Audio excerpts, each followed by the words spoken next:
How you guys doing today? You guys doing okay? We've been down this road before, Brian. Yeah, I'm with you guys. I was wondering, the playoffs is the biggest overreaction ever. Yeah. It's whether it's the Phoenix Suns now are in shambles because you guys smacked them in Game 7, or the Dallas Mavericks now can't beat the Golden State Warriors. This thing, every game had the life of its own, and the 3 for 19 from 3 in the first quarter, and a lot of those were wide open. You saw that one possession when they had 4 of them. That you make a few of those, it changes the outcome, puts pressure on the other team. Obviously, Golden State, I'm not calling them front runners. They're not a front runner team, but they like to play that style where they're out and running, and Steph Curry's doing the shimmy shake. Those are all very different possessions if the game is a little bit closer. So I would not overreact at all to Game 1. Do you get the sense that, or have you felt that same experience that players are able to compartmentalize each game as its own entity? Yeah, players are delusional. I thought I was really good when I played, and then I'd go back when I'm retired and watch. And you know how old heads, they're funny being around some old heads. They all talk about when I played it was like this, when I played it was like that. I watch now and go, man, I'm not sure I'd be able to play in the NBA today. The guys are so good, But just in general, especially me being an analyst now, I see kind of the other side of it. And NBA players are just they think that they could shock the world. They love to create, they're the victim in the sense of people are counting us out. They love that narrative. And so I do think the Dallas Mavericks will watch a few of those. Probably if I'm Jason Kidd, I'm showing good threes in the first half and saying, guys, we make 3 of these. I mean, what'd they do? I think they were 4 or 6 for 22. The only thing I do look at with the Mavs is just the role players. I always it's a weird team. Luka's so good. I always separate them out.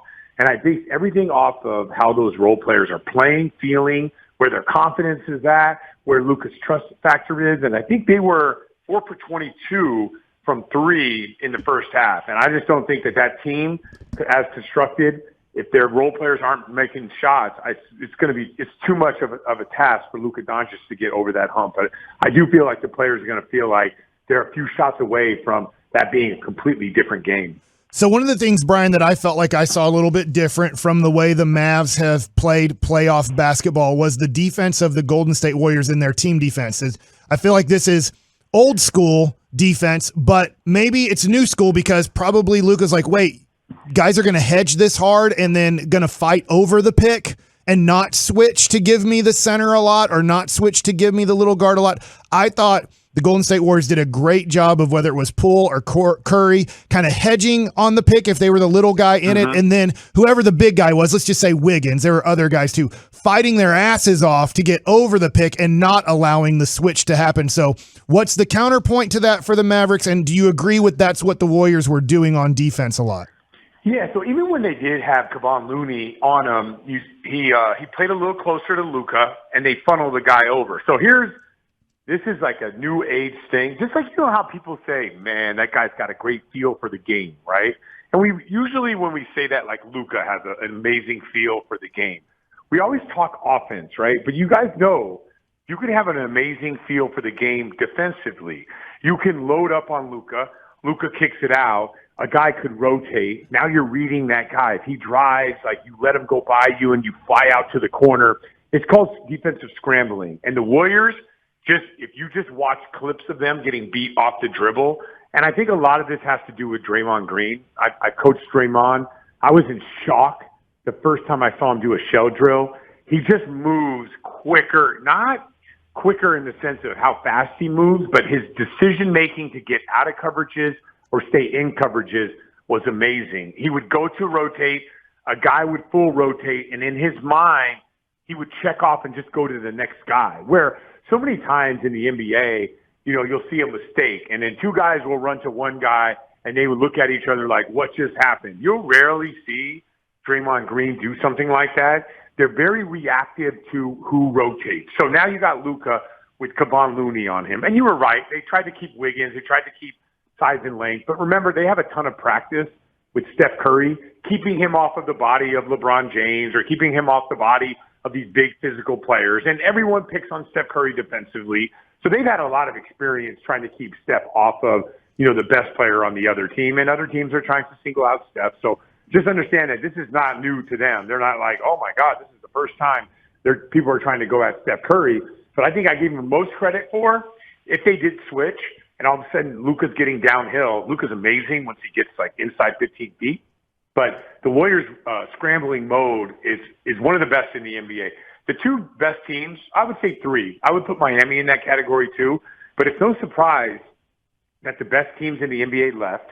And I'm not like Dallas is an okay scramble team, but they're just so good and they have so much length individually. They don't get busted off the dribble as much. But Miami, Boston, and Golden State. New Age NBA is different. Those teams that scramble, to me, they are the best scrambling teams in the NBA, and that's why there's 3 of the 4 of them are still alive in the playoffs. When Wiggins is doing that from one end of the court to the other, though, that's like that does kind of create a new shot clock. It's kind of slows that shot clock down a little, or changes that shot clock a little bit where they're shooting later in the clock. Do you anticipate that they're going to keep doing that with Wiggins every game, that he's going to be picking up Luka from the get and then just saying, I'm following you everywhere? Or do you think Steve Kerr is going to change that up a little bit too? No, they're going to do that. The question would just be like, it's funny with Dallas, and I keep going back to the shooting. Shooting is amazing how it like fixes bad problems, right? So let's say Luka, let's say like the role players, and this is not unheard of. Let's say the role players come out, and let's say they're 5 for 7 from the field, from 3. I feel like Luka will get off the ball early. Like, so let's say it's Jalen Brunson bringing the ball off the floor. Luka's off the ball. So let's say he's recharging a little bit. Wiggins is hugged up onto him. The Dallas Mavericks are playing the Warriors 4-on-4. Brunson's doing his thing. Guys are making shots. Now all of a sudden Luka picks and chooses his spots. I do feel, and I don't agree with the way that they play, but it's human nature. By the way, the Boston Celtics did this the other night in the third quarter. When things start going south, what do? You give the ball to your best player to settle you down. I do feel like Luka getting off the ball early and then getting it back is unstoppable. I feel the same way about Jason Tatum as well. But those guys fighting Wiggins up the court, now comes off a screen, now doesn't get the matchup they want, now the clock is running down and he's forced to make a play. Now you get a step-back jumper with contested, and that's just not good offense. So I do think like if Dallas starts making shots, Luka would trust the guys. He'll get off the ball. He'll still have 40. He'll still get it back. He'll still get it back with 12 seconds on the clock for him to go to work. But I feel like his energy tank will be full versus already, man, I just worked really hard bringing the ball up the court. So that's it's good observation by you and understanding like it doesn't look good for the Mavs when Luka is fighting up the court, running a pick and roll, and then now has 8 seconds on the shot clock to make a play. I agree with you 100%. Luka has to trust the rest of the guys, and I think he will because I see him when they make shots, and I feel like when they make shots, he trusts his teammates. I feel like a lot of NBA fans have complained about seeing this more and more, and now the NBA said they're looking at a rule change for the transition take foul where you would get one free throw and retain possession to start to re-encourage transition basketball and not the foul to prevent it from happening. What do you think about the potential of that rule change? I think it'll be an easy fix. Like, you have to go for the ball. And I think you leave it at the discretion of the referees. I still think there'll be there'll be take fouls, but it won't be the 2 hands grabbing a guy on the waist. It'll be, like you have to go, and it doesn't work in like the last 2 minutes of the fourth quarter when, like teams use fouls to give and stuff like that. But during the flow of the game, you should have to go for the ball if you're going to take a take foul. You shouldn't be able to reach out, tap a guy on the shoulder, and that be considered a take foul. So that's an easy fix. They do it in college, by the way. In college, in the pros, we have flagrants. In college, they have intentional fouls. Intentional fouls are fouls that are not played. You're making a foul where you're not playing on the ball. So very easy fix. I hope they do fix it because one of the best plays in the NBA is a fast break, and I don't like the fact that they're taking that away. And remember, with the increase in physicality, a lot of teams aren't even in the bonus, so it doesn't penalize the team. And you really should because most of the time, it's off of missed layups, block shots, and turnovers. And those are some of the best plays in the league. Brian Scalabrine joining us here on the KNC Masterpiece on 105.3 The Fan. I know this Boston-Miami series is a fun one to watch too, and we've been having this conversation around here because I know that Jimmy Butler took a bench team to beat the Minnesota Timberwolves in practice once, and we've been trying to figure out where this dude ranks. Like, where is he in the overall picture of the NBA? Because if he wins one, it changes a lot of things for him, but he's always with these teams that are this uber competitive team. So you think you're trying to? Yeah. The discussion is he a superstar? Or is he not? Yeah. Right. Yeah. So in 2022 he is. I would say in 2021 he wasn't. Like a lot of it has to do with the rule change. You insert like massive changes in physicality, Jimmy Butler is going to benefit from that. He's a physical presence offensively. He's physical defensively. He makes plays. He's ultra competitive. So people's knock on him. They don't wow you when he makes shots. Well, Kyrie wows me. Kyrie's not a superstar to me. James Harden wows me with some of those step-back jumpers, but he's not a superstar to me anymore. Because I'll give you guys a little bit of homework. Kevin Durant the other day, I think it was 3 days ago, he mentioned what a superstar in the NBA is. If you have a little ding button that your producer can click every time you read what Kevin Durant, not me, not anybody else. We're talking about Kevin Durant. Like Kevin Durant, of all the guys who knows what a superstar is, Kevin Durant knows what a superstar is. If you have a little button, read his comments about what he thinks a superstar is, and if you agree that Jimmy Butler is, hit the ding on the button because you will be like ding, ding. He checks all the ding. boxes.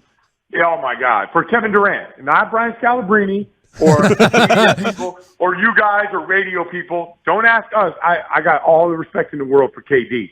I think he was spot on of his description of a superstar, and Jimmy Butler checks all those boxes. And I think in this era, right now, 2022, the man's a superstar because it's both sides of the ball, rebounding, winning plays, steals.